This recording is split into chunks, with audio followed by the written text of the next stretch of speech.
नमस्कार दोस्तों, आप सभी का स्वागत है आपके अपने YouTube चैनल परमाणु वीर पर। तो दोस्तों, डिपार्टमेंट ऑफ एटॉमिक एनर्जी में जितनी भी यूनिट आती है जैसे NPCL, NFC, BRC, NRB, RRCAT, heavy water board, जितनी भी यूनिट आती हैं उनमें जो प्रीवियस ईयर के साइंस के क्वेश्चन पूछे गए थे उनकी सीरीज अपने चल रही थी। ये सीरीज जो है साइंस जनरल साइंस की क्वेश्चन की है और ये प्रीवियस ईयर में पूछे गए हैं इन सभी एग्जाम्स में, है ना। और ये सभी पोस्ट के लिए इम्पोर्टेंट है। जैसे आपके वर्क असिस्टेंट वाला पेपर हो गया, है ना। और असिस्टेंट ग्रेड HR वाली जो पोस्ट है NPCL में वो हो गई। साइंटिफिक असिस्टेंट की कैटेगरी फर्स्ट की जो है उस पोस्ट के लिए हो गया, और कैटेगरी सेकंड जिनमें ITI वाले और ऑपरेटर जो होते हैं उन सभी के लिए जनरल साइंस की इंपॉर्टेंट क्लास है ना। तो 2 वीडियो मैंने पहले ही प्रोवाइड कर दिए। जो भी भाई लोग मेरे साथ नए जुड़े हैं, पहली बार वीडियो को देख रहे हैं, अपने चैनल को सब्सक्राइब कीजिए और सब्सक्राइब करके अपने चैनल पर जाके देखिए, आपको बहुत सारा स्टडी कंटेंट मिलेगा। इसके अलावा आपको प्रीवियस ईयर के क्वेश्चंस भी मिल जाएंगे, और जैसे ही वैकेंसी आती है और किसी भी एग्जाम की अपडेट आती है मैं आपको अपडेट कर देता हूँ, है ना। तो आइए स्टार्ट करते हैं आज का अपना जनरल साइंस का तीसरा पार्ट। तो एक और चीज़ भाई, किसी भाई ने कमेंट किया था कि आप तो मतलब इंग्लिश इस तरीके से लिखते हो कि किसी बच्चे ने पेपर सेट किया हो, इंग्लिश मतलब आपकी अच्छी नहीं है। तो इंग्लिश वैसे मेरी अच्छी नहीं है, मैं हिंदी में ही कंटेंट लाता था, पहले हिंदी में ही लाता था। लेकिन कुछ भाई लोगों ने कमेंट किया था कि इंग्लिश में भी थोड़ा इसको एक्सप्लेन कर देना ले आना, ताकि हमको क्वेश्चन समझ में आ जाए, है ना। तो इंग्लिश मेरी परफेक्ट नहीं है, मैं हिंदी मीडियम से ही हूँ। तो इंग्लिश में थोड़ा सा प्रयास किया कि मैंने चलो कुछ बच्चे जुड़े हैं इंग्लिश मीडियम के, तो उनको भी क्वेश्चन समझ में आ जाएगा ना। तो आप थोड़ा बहुत ग्रामेटिकल मिस्टेक होगी उसको आपको एडजस्ट करना पड़ेगा, जो इंग्लिश मीडियम वाले मेरे भाई लोग हैं ना। तो इतना मेहनत मैं आपके लिए कर रहा हूँ, तो आप अपने लिए तो मेहनत कर ही सकते हो कि भाई अगर थोड़ा सा बहुत समझ में नहीं आ रहा है तो कमेंट कर दीजिए, मैं बता दूंगा कमेंट में।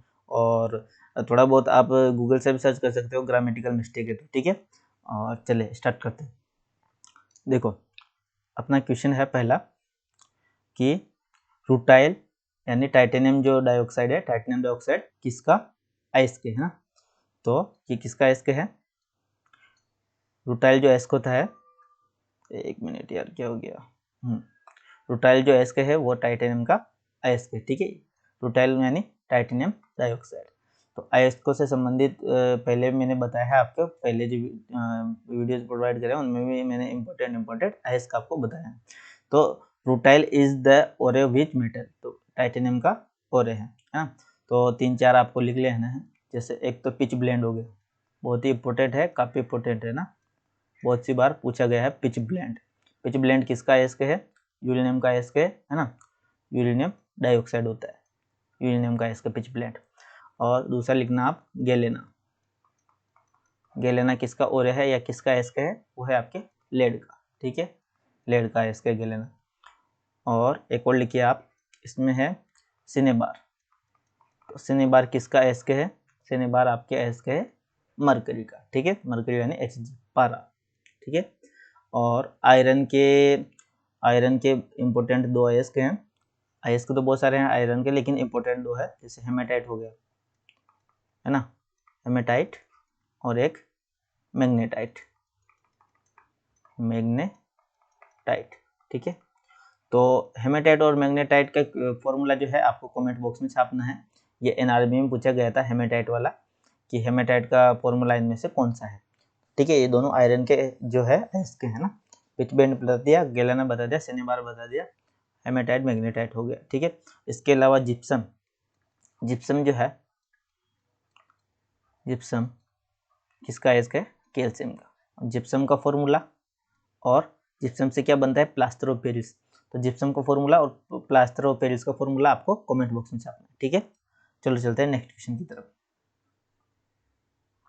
देखो नेक्स्ट क्वेश्चन है, वाटसन व क्रिक को जीव विज्ञान की किस खोज के लिए नोबेल पुरस्कार प्रदान किया गया था?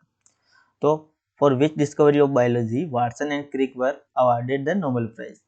तो DNA की जो द्विकुंडली संरचना है उसकी खोज की थी, यानी DNA के डबल हेलिकल मॉडल की खोज की थी, for discovery of the double helical model of DNA, है ना। इन्होंने क्या किया था? DNA की जो द्विकुंडली संरचना है उसका मॉडल प्रस्तुत किया था, ठीक है। चलते हैं नेक्स्ट क्वेश्चन की तरफ। हाँ, नेक्स्ट क्वेश्चन बहुत ही अच्छा क्वेश्चन है।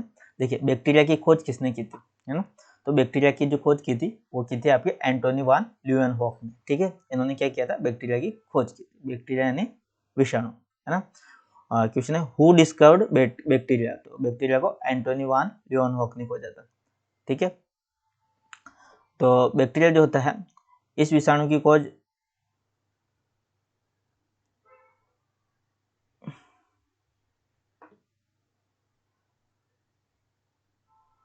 बैक्टीरिया जीवाणु होता है। ठीक है ना, बैक्टीरिया यानी जीवाणु, इसीलिए तो मेरा थोड़ा सा इंग्लिश में थोड़ा मिस्टेक। बैक्टीरिया यानी जीवाणु, जीवाणु की खोज किसने की थी?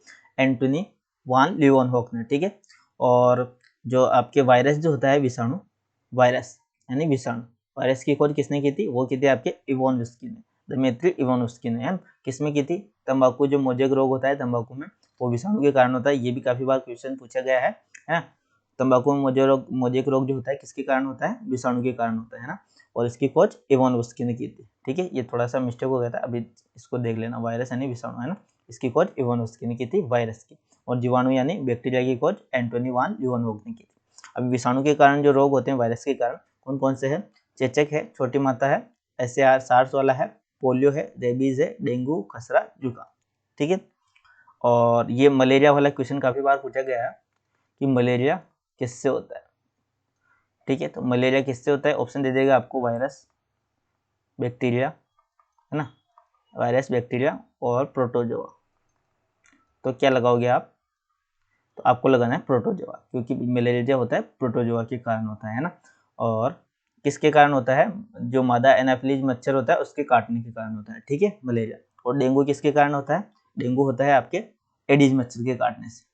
ठीक है, डेंगू विषाणु के कारण होता है यानी वायरस के कारण होता है, और मलेरिया प्रोटोजोआ के कारण होता है, मादा एनाफिलीज मच्छर काटने से। ठीक है, चलते हैं नेक्स्ट क्वेश्चन की तरफ। नेक्स्ट क्वेश्चन है विज्ञान की शाखा एग्रोस्टोलॉजी में किसका अध्ययन किया जाता है ना। Branch of science agrostology, what is studies in agrostology is. तो एग्रोस्टोलॉजी जो है वो आपके ग्रास यानी घास का अध्ययन का है ना, विज्ञान नाम से पता चल रहा है। एग्रो है ना, कृषि से संबंधित है, तो घास से संबंधित आपकी एग्रोस्टोलॉजी हो गई। नेक्स्ट क्वेश्चन है मानव शरीर में विटामिन के का निर्माण किस अंग में होता है। ठीक है, तो कोलन में मानव शरीर का जो हाउ इज विटामिन के manufactured in the human body happens in the organs. ठीक है, तो मानव शरीर का जो कोलन होता है उसमें बैक्टीरिया द्वारा विटामिन के का निर्माण होता है। ठीक है, ये चीज आपको ध्यान रखनी है। नेक्स्ट क्वेश्चन है, हाँ अच्छा, एक और चीज है, ये विटामिन के का जो है केमिकल नेम है, विटामिन के का केमिकल नेम आपको छापना है किसमें? कमेंट बॉक्स, विटामिन के का बायोलॉजिकल नेम। ठीक है, कमेंट बॉक्स में छापना रासायनिक नाम।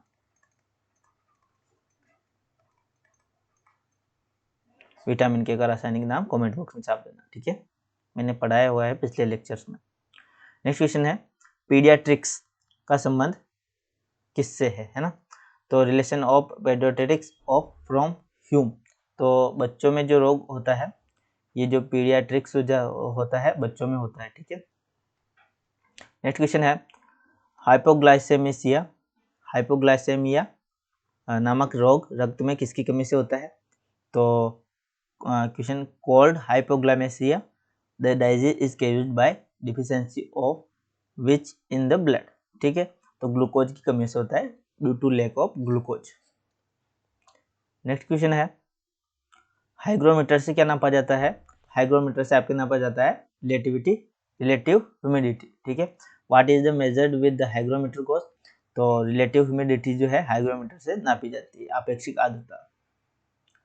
नेक्स्ट क्वेश्चन है रेड लेड का रासायनिक सूत्र क्या है। पिछले लेक्चर में पढ़ाया था, रेड लेड जो होता है उसका सूत्र होता है Pb3O4। ठीक है, ये किसका सूत्र है? रेड लेड का, लाल कलर का जो लेड होता है उसका सूत्र है। नेक्स्ट क्वेश्चन है रासायनिक दृष्टि से चीनी का क्या है। रासायनिक दृष्टि से चीनी क्या है। तो कार्बोहाइड्रेट है, एक प्रकार का सुक्रोज है। व्हाट इज शुगर केमिकली, तो क्या है? कार्बोहाइड्रेट और सुक्रोज है ना? और इसका सूत्र क्या होता है? C12 है ना, S22O11। ये किसका सूत्र होता है? आपके सुक्रोज का सूत्र होता है। ठीक, कार्बोहाइड्रेट है, सुक्रोज क्या है? कार्बोहाइड्रेट है, उसमें इसका सूत्र क्या है? C12H22O11 है ना। और ग्लूकोज का सूत्र क्या होता है? C6H12O6, ये ग्लूकोज का सूत्र होता है, और फ्रक्टोज भी यही होता है। ठीक है, चलो नेक्स्ट क्वेश्चन है किस खनिज को बेवकूफों का सोना किया जाता है, कहा जाता है, यानी फूल्स गोल्ड कहा जाता है। तो ये होता है आपके पाइराइट गोल्ड। ठीक है, विच मिनरल्स इज फूल्स गोल्ड, तो ये पायराइट जो होता है उसको मूर्खों का सोना कहा जाता है ना। नेक्स्ट क्वेश्चन है, मूत्र का पीला रंग किसके कारण होता है? तो yellow colour of urine is due to what? ठीक है, तो ड्यू टू यूरोक्रोम। तो यूटोक्रोम जो होता है तो उसके कारण क्या होता है, मूत्र का रंग पीला दिखाई देता है। नेक्स्ट क्वेश्चन है, हाइपोकॉन्ड्रिया बीमारी क्या होती है? ठीक है, तो हाइपोकॉन्ड्रिया जो बीमारी होती है, हाइपोकॉन्ड्रिया डाइजीज व्हाट हैपन्स? तो अपने स्वास्थ्य के विषय में असामान्य मानसिक चिंता की बीमारी है ना। तो ये क्या है, एक डिसऑर्डर है। ठीक है, एंग्जायटी डिसऑर्डर है। चलो नेक्स्ट क्वेश्चन क्या है, नेत्रदान में रोगी में आंख के किस भाग का प्रत्यारोपण किया जाता है? यानी in eye donation which part of eye is patient transportation is done? तो ये जो होता है कॉर्निया होता है। ठीक है, नेत्रदान में कॉर्निया का ट्रांसपोर्टेशन किया जाता है। ठीक है, नेक्स्ट क्वेश्चन है, पेलाग्रा रोग किसकी कमी से होता है? तो पेलाग्रा रोग जो है नियासिन की कमी से होता है। Pellagra disease due to whose deficiency is there a reason? तो due to deficiency of niacin की कमी से होता है। ठीक है, नियासिन की कमी से पेलाग्रा रोग होता है। नेक्स्ट क्वेश्चन है, चंद्रमा के तल से आकाश का काला दिखाई देना किस कारण होता है? ठीक है, तो चंद्रमा के तल पर क्या होता है, what is the reason for blackness of the sky from the bottom of the moon? तो चंद्रमा के तल पर क्या होता है, वायुमंडल अनुपस्थित होता है। ठीक है, वायुमंडल प्रेजेंट नहीं होता, अनुपस्थित होगा तो क्या होगा, लाइट की स्कैटरिंग नहीं होगी ना, तो यानी कि प्रकीर्णन नहीं होगा, प्रकाश का प्रकीर्णन नहीं होगा ना। प्रकाश का प्रकीर्णन नहीं होगा तो आकाश काला दिखाई देगा। ठीक है, स्कैटरिंग ऑफ लाइट नहीं होती है यहाँ पे, है ना, वायुमंडल की अनुपस्थिति नहीं है तो लाइट की स्कैटरिंग नहीं होगी। नेक्स्ट क्वेश्चन है, खसरा होने का कारक क्या है? तो खसरा जो होता है अभी बताया था मैंने, मीजल्स जो होता है वायरस के कारण होता है ना। What is the factor of measles? Virus. Okay, चलो नेक्स्ट क्वेश्चन पे चलते हैं। नेक्स्ट क्वेश्चन है, लेड ऑक्साइड का व्यापारिक नाम क्या है? What is the trade name of lead oxide? ठीक है, तो लिथार्ज इसका नाम है। क्या नाम है लेड ऑक्साइड का? लिथार्ज। नेक्स्ट क्वेश्चन है, स्तनधारी प्राणियों में रक्त का सबसे अधिकतम तापमान किस पशु में होता है? ठीक है, तो which animal has the highest blood temperature among mammals? तो व्हेल जो मछली होती है वो क्या है, मछली का तापमान अधिकतम होता है स्तनधारी प्राणियों में, है ना। तो याद रखना है व्हेल जो है मेमल से है ना, स्तनधारी प्राणी है। नेक्स्ट क्वेश्चन है, रेडियो एक्टिविटी की इकाई क्या है? तो radio what is the unit of radio activity? Radio activity की इकाई क्या है, बेक्यूरल है ना। बेक्यूरल क्या है, एक रेडियो एक्टिविटी की इकाई है। इसके अलावा क्यूरिल भी क्या है, क्यूरिल जो है वो भी रेडियो एक्टिविटी की इकाई है ना। एक लिख दीजिए क्यूरिल एक क्या है, बेक्यूरल हाँ। इसके अलावा रदरफोर्ड भी जो होता है वो रेडियो एक्टिविटी की इकाई होती है। ठीक है, ये तीनों रेडियो एक्टिविटी की इकाई है। ज़्यादातर बेक्यूरल ही आता है ऑप्शन में, बेक्यूरल ही आपको लगाना है। लेकिन अगर ये दोनों भी दिए हो और आपसे पूछ ले कि ये एक और दे देगा इसके साथ, कोई भी दे देगा, मान लीजिए हेनरी दे दे, अब इनसे पूछ लेगा कि इनमें से रेडियो एक्टिविटी की इकाई कौन सी नहीं है, तो आपको लगाना है कि हेनरी इसमें से रेडियो एक्टिविटी की इकाई नहीं है ना। बाकी ये तीनों रेडियो एक्टिविटी की यूनिट है। ओके, और आपको कुछ कमेंट बॉक्स में छापना है जो प्लांट ऑपरेटर की तैयारी कर रहे हैं उनके लिए है कि 1 क्यूरिल का वैल्यू कितने बेक्यूरल के बराबर होता है ना, कितने बेक्यूरल के बराबर होता है 1 क्यूरिल का वैल्यू। ठीक है, चलो नेक्स्ट क्वेश्चन पे चलते हैं। नेक्स्ट क्वेश्चन है, ध्वनि से संबंधित विज्ञान क्या कहलाता है? तो ऑडियो रिलेटेड जो साइंस होता है उसे क्या बोलते हैं, एक्वास्टिक। ठीक है, नेक्स्ट क्वेश्चन है, बहुत सी बार पूछा गया है, प्रदीप्ति घनत्व का मात्रक क्या होता है ना।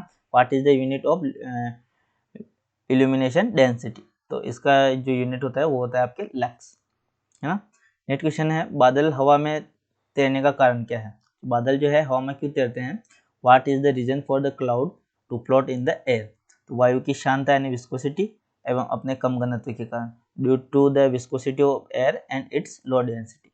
ठीक है, चलो नेक्स्ट क्वेश्चन क्या है, जीवन के उद्भव का प्रथम वैज्ञानिक विवरण किस वैज्ञानिक ने प्रस्तुत किया था?